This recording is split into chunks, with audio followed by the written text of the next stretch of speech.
이 자리에 오신 모든 발걸음에 하나님께서 축복해 주시기를 바랍니다. 아멘.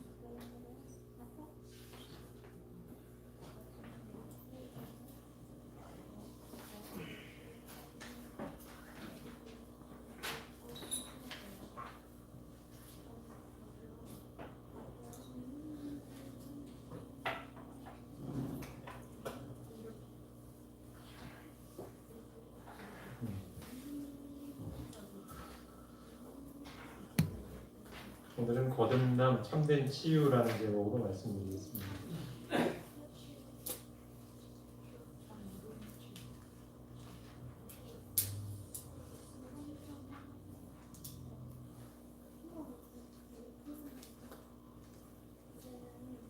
네.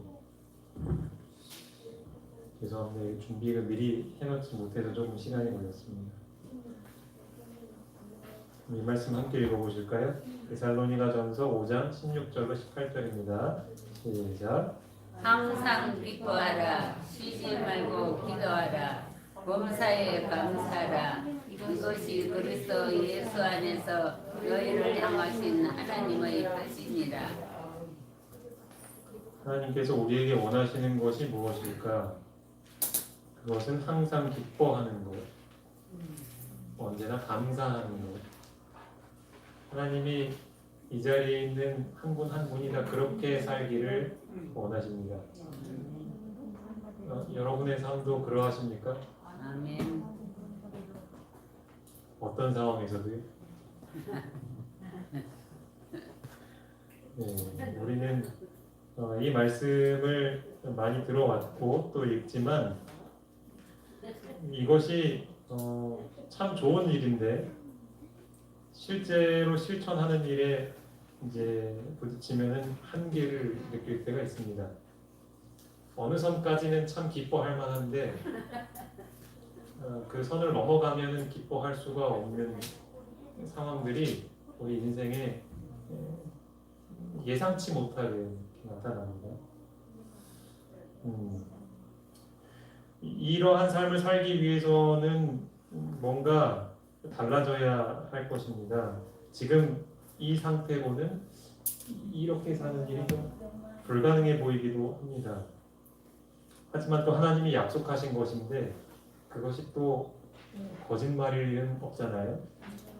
이 두 가지를 어떻게 조화시킬 수 있을까? 그 고민에서부터 오늘 설교를 시작하겠습니다. 하나님은 우리에게 말씀하시기를 옛 사람을 벗어버리고 새로운 사람을 입으라고 초청하십니다. 여기 나와 있는 옛 사람을 벗어버리고 새 사람을 입는 일, 혹시 이것을 세 글자로 뭐라고 하는지 아시나요? 이 영어를? 어떻게 아셨죠? 네, 거듭남. 새로운 마음을 가진 것, 새로운 사람이 되는 것, 그것은 거듭남입니다. 하나님은 우리가 항상 기뻐하고 감사하기를 원하십니다. 그런데 그와 함께 새로운 사람이 되기를 우리에게 요구하십니다. 그리고 사실 이 두 가지는 뗄래야 뗄 수 없는 관계에 있습니다. 결론부터 말씀을 드리면 새 사람을 입지 않으면, 새 마음을 갖지 않으면 우리는 항상 기뻐할래야 할 수도 없고 항상 감사할래야 할 수가 없습니다. 그러니까 우리가 그러한 삶을 살기 위해서 반드시 필요한 것이 바로 새로운 마음입니다. 디도서 3장 5절 말씀입니다. 우리를 구원하시되, 그리고 쭉 생략을 하고요. 끝부분을 제가 한번 읽어보겠습니다. 중생의 씻음과 성령의 새롭게 하심으로 하셨나니, 그러니까 우리를 구원하시는 것이 바로 성령의 새롭게 하심으로 하셨다라는 이야기죠. 바꿔 말하면 우리의 거듭남 이야기죠. 우리의 거듭남은 그 거듭남을 가능하게 하시는 한 분이 있어야만 가능하다는 거예요. 그분이 누굴까요? 예수님이 물론 필요하죠, 우리에게. 그런데 그 예수님을 우리에게 실제적으로 느끼게 해줄 수 있는, 그분이 필요한 거죠. 그렇죠? 그래서 여기서는 표현하기를 성령의 새롭게 하심이라는 표현이죠.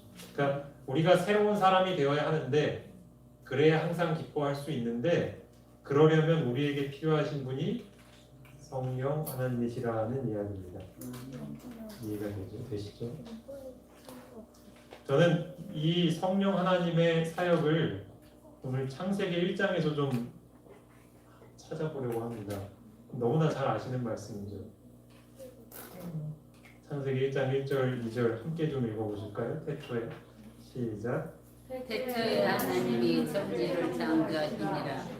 땅의 혼돈하고 공허하며 흑암이 깊음 위에 있고 하나님의 영은 수면 위에 운행하시니라. 하나님이 천지를 창조하셨다라는 기록입니다. 우리에게 가장 먼저 하고 싶으셨기에 성경의 가장 첫머리에 기록되어 있는 것 같습니다. 이 천지를 누구를 위해 창조하셨을까요? 나를 위해서.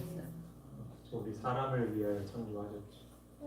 하늘과 땅을 창조하셨습니다. 그런데 그 하늘과 땅을 창조하시는 일에 있기 전에 이 천지의 상태는 어땠는가? 그것이 이제 2절의 내용이죠. 세 가지 단어가 이제 표현이 되어 있는데 하나는 혼돈하고 공허하고 흑암이 깊음 위에 있다라는 표현입니다. 근데 사실은 이게 우리말로 보면은 세 가지 뜻이 있는 것 같지만 히브리어로 보면은 사실 그 뜻이 그 뜻입니다. 비슷비슷해요. 혼돈하고 공허하다라는 이야기는 텅 비어 있는 아무 의미 없는 그런 것을 의미하고 흑암이라는 것은 뭐 잘 아시죠? 캄캄한 보이지 않는 그런 상태죠. 그게 바로 천지가 완성되기 전에 이 지구의 모습이죠.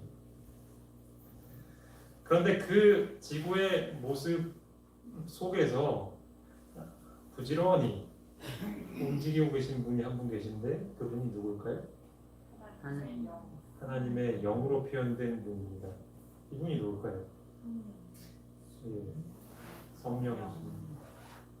성령께서 아무 의미 없고 깜깜하고 보이지도 않는 허무한 그 하늘과 땅 사이를 부지런히 다니시는 모습입니다.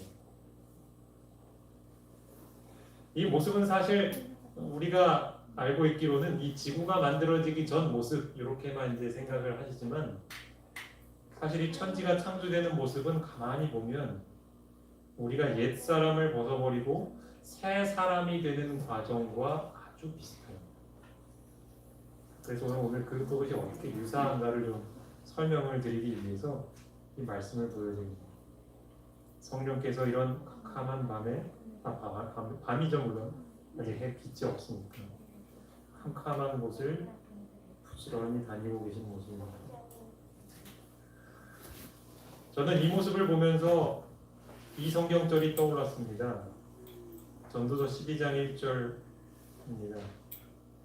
너는 청년의 때에 여기도 청년이 있죠? 네. 젊은 학생들이 있죠? 너의 창조주를 기억하라.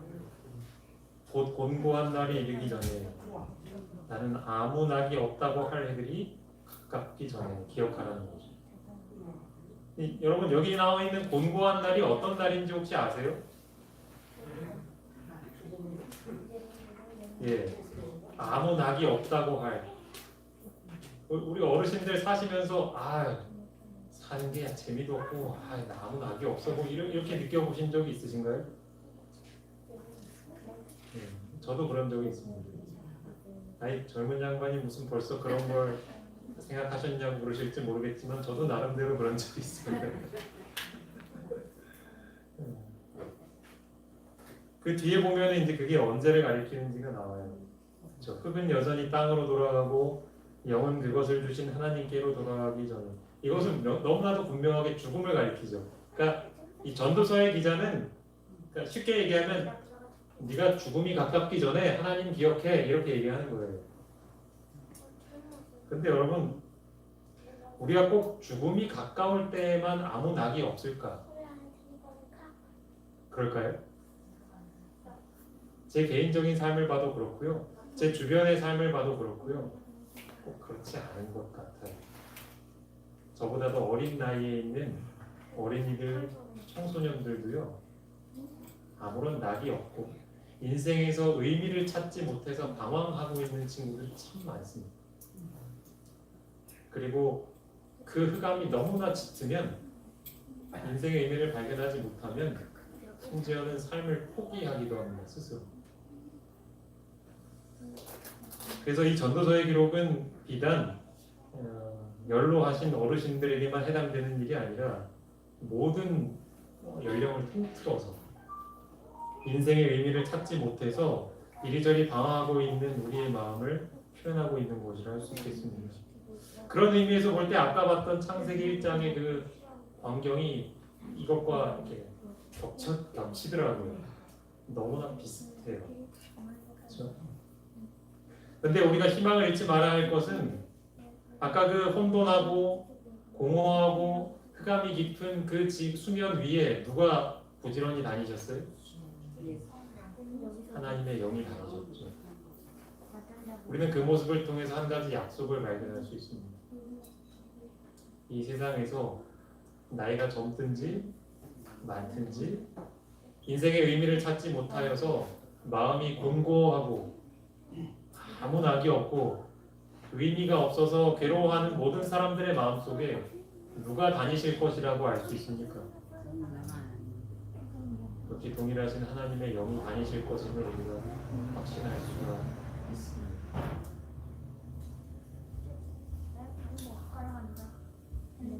1장 3절 4절은 이제 드디어 첫째 날의 시작을 알려주고 있습니다. 한번 같이 읽어보실까요? 하나님이 이르시되 시작. 하나님이 이르시되 빛이 있으라 하시니 빛이 있었고 빛이 하나님 보시기에 좋았더라. 드디어 캄캄하고 혼란스럽던 그 땅에 빛이 비쳤습니다. 빛이 비쳤어요. 참 빛은 좋은 거예요, 그렇죠? 빛은 좋은 거예요. 저도 군대에 있을 때 그 바깥에서 밤을 지새우는 훈련을 할 때면 정말 빛이 그립더라고요. 빛이 비치면 좋은 점이 여러 있죠. 일단 따뜻해요. 그 어두운 밤에 밖에서 그 진지 속에서 잠을 자려면 되게 추운데 해가 뜨면 따뜻해요. 좀 살 것 같아요. 그리고 또 하나 좋은 거는 환하게 보여요. 환하게 보여요. 보이지 않아서 막 모기가 내 옆에 와도 잘 모르고 물 때까지. 아니면은 뭐 내 옆에 무슨 나뭇가지가 있고 막 무슨 찔리는 가시나무가 있어도 안 보이면 모르잖아요. 근데 빛이 있으면 환하게 보이니 얼마나 편하고 좋은지 몰라요. 그렇죠? 빛은 참 그래서 좋은 거예요. 그래서 하나님도 빛이 있는 모습을 이렇게 보시고 나서는 뭐라고 하셨어요? 이렇게 하나님 보시면서 좋다. 하나님 보시기도 좋은 거예요. 그렇죠? 마찬가지로 우리 마음속에 인생에 즐거울 것도 없고 목표도 없고 만족스러운 것도 없다라는 마음들이 있을 때 그럴 때 우리 마음속에 빛이 비치면 어떨까요? 내가 이래서 사는 거구나. 지금 나에게 닥친 어려움들이 이런 뜻이었구나 라는 것을 깨닫게 될 때 그리고 그렇게 깨닫는 모습을 하나님이 이렇게 보고 계실 때 하나님은 뭐라고 표현하실까요? 똑같지 않을까요? 하나님이 보시기에 좋았더라 하시겠죠. 그렇죠? 바로 어둡던 마음에 빛이 비치는 것이 바로 여기서 이야기하는 창조주를 기억하라는 명령인 것이죠.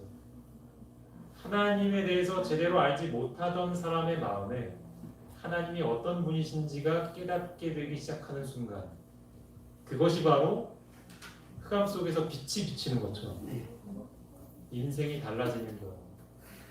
옛 마음을 벗어버리고 새 마음을 받기 시작한 그 거듭남의 경험 그것이 바로 이렇게 표현이 되어 있는 거죠. 근데 그것을 발견하면서 참 놀랍더라고요. 창조 주관에 그런 의미가 담겨 있다는 거지. 그래서 여러분들도 앞으로 창세기 1장을 읽으실 때 그런 것을 함께 생각하시면 좋을 것 같아요. 단순히 우리가 눈에 보는 나무, 꽃, 해가 만들어진 그저 어린이반에서 자주 듣는 이야기에서 끝나는 것이 아니고 지금도 공허하고 깜깜해진 나의 마음 속에 그리고 내 가족의 마음 속에 하나님에 대한 빛이 비치기 시작하는 그 사건이라고 생각하신다면 굉장히 실제적이고 의미 있는 사건이라고 생각되실 것입니다. 그래요. 창조주를 기억해야 하는 거예요. 그거 말고는 답이 없어요. 그거 말고는 답이 없어요. 베드로는 그 장면을 이렇게 표현을 합니다. 또 우리에게는 더 확실한 예언이 있어 어두운 데를 비추는 뭐와 같다고요? 등불과 같으니 날이 새어 샛별이 너희 마음에 떠오르기까지 주의하는 것이오. 여러분 여기 나오는 샛별은 누구를 가리키는 걸까요? 샛별. 마음속에 떠올라야 할 그분. 예수님이죠. 광명한 새벽별이라고 하신 그 예수님. 그러니까 얘기는 뭐냐면 이것도 역시 똑같은 장면이 가만히 생각해보면 거죠. 어두운 데를 비추는 등불. 창조되기 이전에 캄캄하던 그 땅에 빛이 비추이는 사건.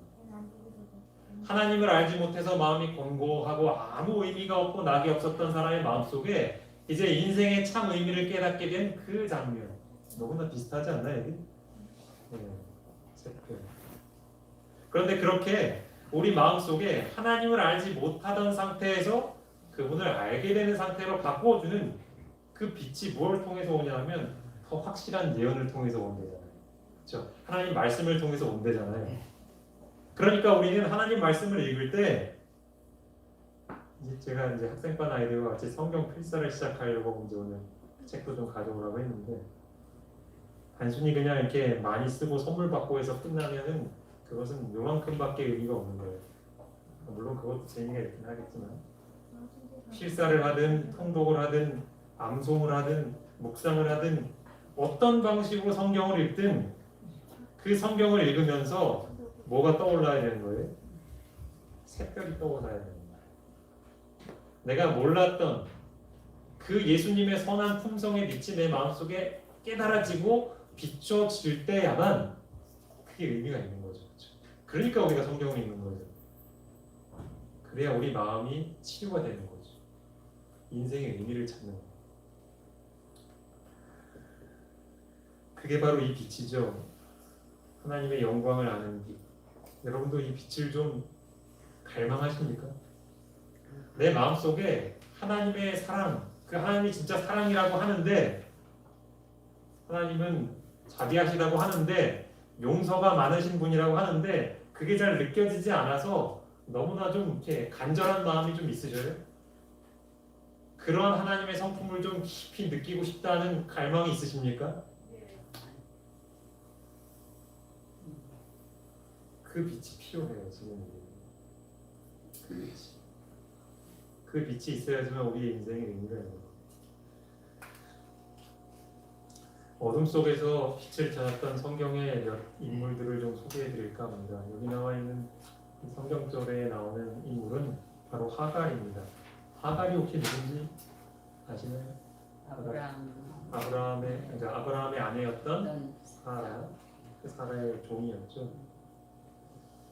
이제 이 사라의 종이었던 하갈이 이 아들을 낳게 됩니다. 사실은 이제 아브라함과 동침해서 낳은 아들이죠.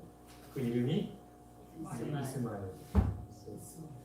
근데 이스마엘이 이제 태어나고 나서 이제 나중에 어떤 일이 벌어지냐면 하나님이 원래 약속하셨던 아들이 이제 사라를 통해서 또 느지막이 태어나요.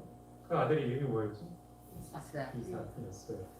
근데 이제 이삭이랑 이스마엘은 나이 차이가 좀 나잖아요. 이스마엘이 훨씬 먼저 태어났으니까. 이삭이 태어났을 때 이스마엘이 이제 얘를 괴롭히는 거예요. 이삭은. 그러니까 이제 사라와 아브라함은 결국 내쫓아요. 하갈과 이스마엘을 내쫓아요. 이제 그 장면이 여기 나오는데 아브라함이 이제 내보내는 모습도 나오고 그러다가 이제 부엘세바라는 광야에서 물 없고 식물도 없는 뭐 그런 광야에서 방황을 합니다. 이 엄마 아들이 물도 다 떨어졌어요. 이제 이대로 가면 아들이 죽을 것 같아요. 엄마 입장에서 얼마나 착잡하고 괴롭겠습니까, 그렇죠?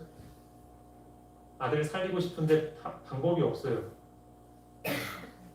그러던 차에 이제 뭐 어떤 생각을 하냐면 이제 끝이구나라고 생각을 하고 이렇게 살아서 뭐하나 하면서 소리를 내어서 웁니다. 어떻게 울었을까? 글쎄요. 너무나 서럽게 울었겠죠, 그렇죠? 여기 계신 여러분들도 이렇게 서럽게 울어보신 적 한 번쯤 있으신가요? 근데 인생이 그렇게 끝나지 않았어요. 하나님이 그냥 넘어가지 않으셨죠. 그래서 그 아이의 소리를 들으셨어요.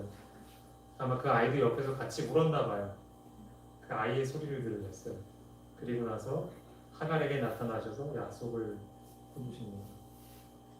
큰 민족을 이루게 할 것이다. 그리고 나서 참 의미심장한 사건이 벌어지는데 19절에 보면 제가 이제 빨간색으로 표시했거든요. 하나님이 하갈의 눈을 어떻게 하셨대요? 밝히셨으므로. 그래서 이제 못 보던 게 뭐였어요? 그게 뭐였죠? 샘물을 봤대요. 물이 떨어졌고 목이 말라서 이제는 죽을 거라고 생각했던 그 두 사람에게 눈을 밝혀주시자 샘물이 보였어요. 살 수 있는 희망이 보인 거죠. 내가 살아야겠다는 의욕이 생긴 거예요. 흑암 속에서 뭘 발견한 거예요? 빛을 발견한 거예요. 두 번째 사건, 누가복음 15장에 나오는 비유인데 탕자의 비유라고 부르는 글이에요. 그죠? 이제 아버지 속을 지지리도 썩이던 둘째 아들입니다. 아버지를 떠나서 나가면은 재밌을 것 같은데 돈은 금방 떨어져요. 그러니까 이제 하는 수 없이 이제 일이라도 해야 먹고 살겠다 싶어서 이제 어디에 가냐면 돼지치는 집에 들어갑니다. 야, 이제 돼지 먹는 열매를 먹으면서 뭐 한숨 쉬었겠죠? 이렇게 살아서 뭐하나 인생이 캄캄해져요. 그렇죠? 그러다가 이제 문득 이제 한 가지 생각이 떠올라요. 그게 뭐냐면 야, 내가 적어도 아버지 집에서 종으로 살면 이거보다 훨씬 나을 텐데 하면서 집으로 좀 돌아가 볼까 하는 생각을 해요. 그리고 나 이제 아버지한테 돌아가죠. 그렇죠? 그러니까 이 아들의 마음속에 집에 좀 가볼까 하는 생각이 문득 떠올랐던 거예요. 그게 바로 뭐냐면 흑암 속에 비쳤던 빛인 거예요. 아버지의 성품에 대한 어떤 깨달음, 이해, 새로운 이해 그게 생기니까 다시 돌아가게 되었고 삶은 완전히 바뀌었죠. 그렇죠? 나중에 어떤 일이 벌어지는지 너무 잘 아시잖아요. 그렇죠? 그런 거죠. 그러니까 무의미해진 삶, 흑암과도 같은 그 삶 속에서 그 삶을 다시금 시작하게끔 만드는 그 힘, 그게 어디서 나오는가? 그것은 돈에 있지도 않고요, 건강에 있지도 않아요. 심지어 그것들이 다 사라져 버린다고 할지라도 딱 하나만 있으면 돼요. 그게 뭘까요? 그렇죠. 성령께서 우리 마음속에 빛을 비춰주실 때 예수님을 통하여 하나님이 너를 이렇게 사랑하신다, 하나님이 너를 향한 갖고 있는 그 마음은 이런 것이다 라고 보여주시면 그 사람은 힘을 얻어서 사는 거예요. 무화과 나무가 소성치 않아도 외양간에 소가 없어도 사는 거예요. 함께 읽어보실까요? 여호와의 말씀입니다. 시작. 여호와의 말씀이라 너희를 향한 나의 생각 내가 평안함이 오지 너희에게 미래와 희망을 주는 것입니다. 예. 미래가 보이지 않고 희망이 없는 것 같은 순간에도 아니야, 이게 끝이 아니야. 이 사건을 너에게 허락하신 다른 뜻이 있어. 그리고 네가 이걸 견뎌내면 내가 왜 이런 일들을 허락했는지 알게 될 거야. 까지 견디거라 하는 그러한 음성을 듣는 게 필요한 거죠, 그렇죠? 그게 이제 빛이 우리에게 필요한 이유예요. 이렇게도 표현할 수 있겠습니다. 하나님은 하나님의 말씀을 보내셔서 바로 위험에 처한 사람들, 희망이 없는 사람들을 고치신대요. 말씀으로. 마치 병원에 가면 의사 선생님이 약을 처방하거나 시술을 함으로 환자들을 고쳐주듯이 하나님은 사람들의 마음을 고치는데 어떻게 고쳐주냐면 말씀으로. 다시 말해 그 말씀을 통해 우리 마음속에 새벽별이 떠오르게 하시는 거예요. 하나님의 성품을 알게끔 영감을 주시는 거죠. 그렇죠? 그것이 바로 아까 우리가 맨 서두에 살펴봤던 거듭남이에요. 항상 기뻐하고 쉬지 않고 기도하고 범사에 감사할 수 있게끔 하는 그 새 마음을 갖는 경험. 그게 이렇게 벌어지는 거죠. 영상을 좀 하나 보려고 합니다. 아시는 분이 계실지 모르겠는데 최강희라는 배우입니다. 요즘 좀 활동이 뜸한 것 같은데 저도 드라마를 잘 보지 않아서 모르겠습니다. 얼마나 했는지 안 했는지. 근데 제가 영상을 좀 보다가 왜 이분이 이제 간증하는 영상이 있어서 좀 보여드릴까 합니다.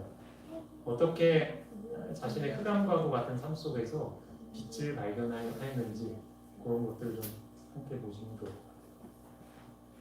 저는 어렸을 때부터 언제 다 살지? 어릴 때부터 네, 꿈이 없다고 청소년들 많이 하잖아요. 네, 저는 공감해요.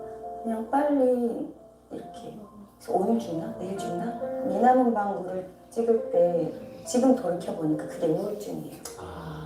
되게 밝아요, 막 사람들한테. 밖에서는 그리고 정말로 안녕 안녕 눈 딱 닫으면 그냥 딱 닫으면서도 눈물이 나고 불도 안 켜고 그래서 밥도 이렇게 뭐 먹을래? 뭐 나는 혼자 먹을래? 나는 시켜줘. 그래서 사람들이랑 먹으면 체하고 그래서 짜장면 같은 거 막 먹으면서 정말 한 입 딱 먹으면 눈물이 와.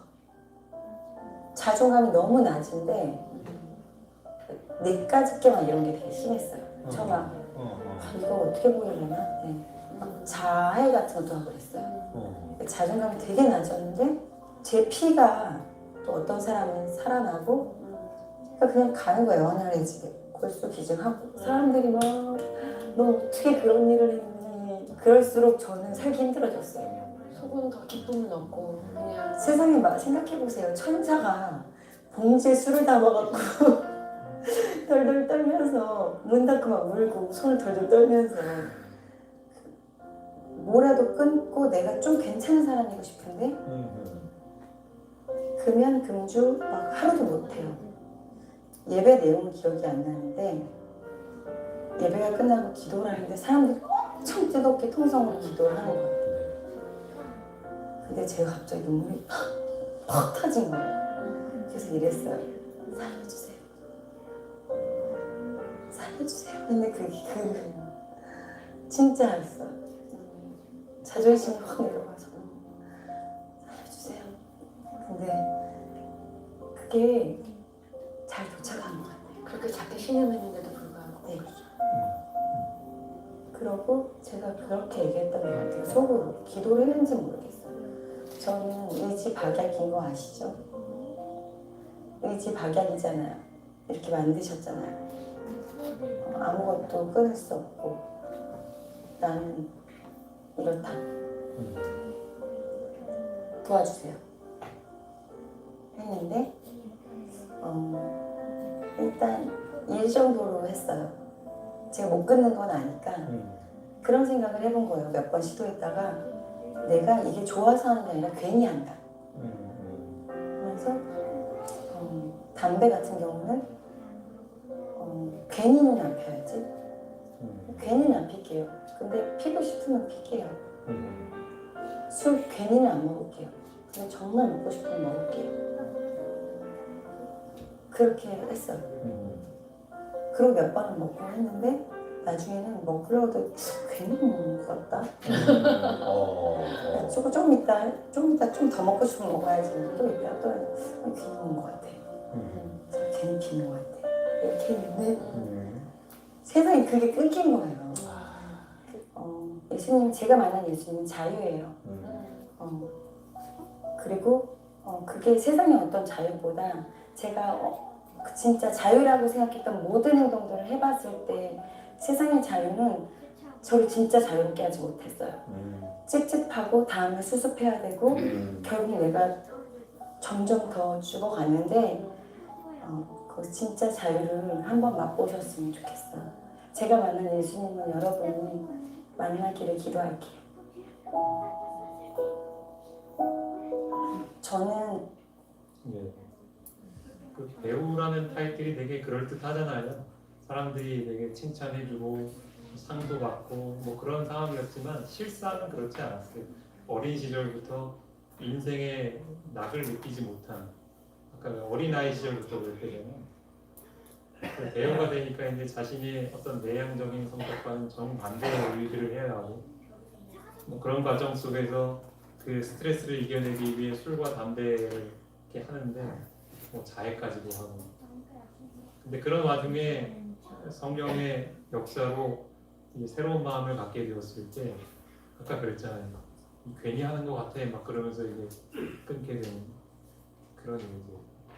저는 이 영상을 보면서 여전히 지금도 성령 하나님은 창조되기 전 지구위를 부지런히 운행하시던 것처럼 캄캄하고 혼란스러워하는 사람들의 마음을 곁을 부지런히 다니신다라는 모습을 보게 됩니다. 그리고 그들이 갖고 있었던 옛 마음을 버리고 새 마음을 가지게 하기 위해서 얼마나 노력하고 계신가를 보게 되는 거예요. 아까 서두에 읽었던 말씀입니다. 항상 기뻐하라, 범사에 감사하라. 우리가 이런 삶을 살기를 하나님은 바라십니다. 그리고 여러분들도 원하시죠, 그렇죠?